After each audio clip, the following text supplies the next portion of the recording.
Monsieur le ministre de l'Éducation nationale, de la Jeunesse et des Sports,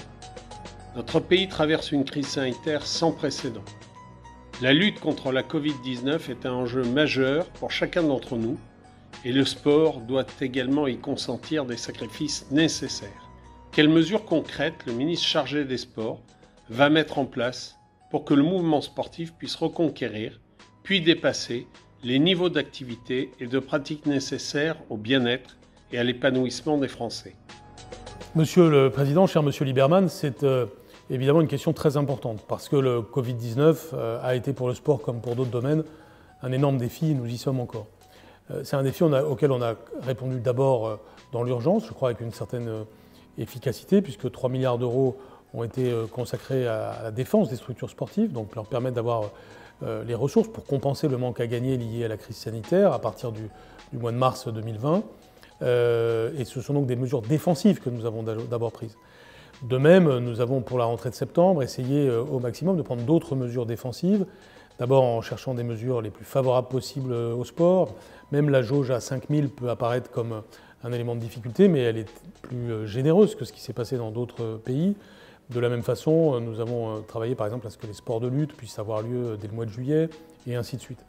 Nous avons aussi voulu inciter les jeunes et l'ensemble de la population à s'inscrire en cette rentrée. C'est le sens de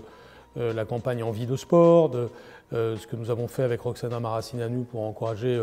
l'inscription des enfants dans les associations sportives et dans les clubs, avec la journée du sport scolaire en particulier, la mobilisation des sportifs de haut niveau, et je les remercie pour créer cette atmosphère, et puis tout ce que nous faisons autour des Jeux Olympiques, pour dire que la France est une grande nation sportive qui doit encore franchir un cran de progrès en matière sportive, ce que nous avions entrepris avant la crise sanitaire et que nous allons faire de manière encore plus forte dans les temps qui viennent.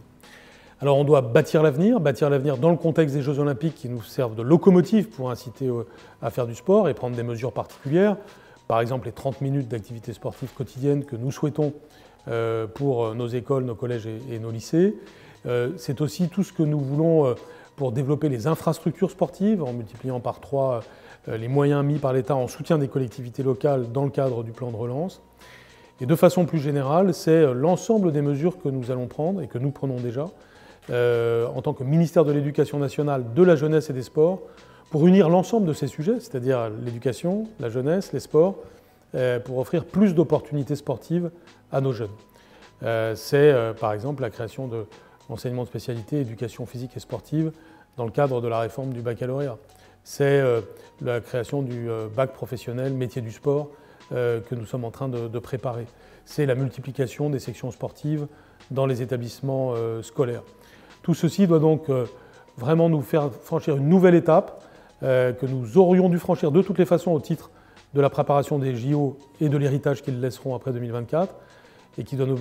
permettre d'être encore plus volontaristes en faisant de la crise sanitaire pas seulement un obstacle pour ce que nous voulons faire, parce qu'elle est un obstacle, mais aussi un levier,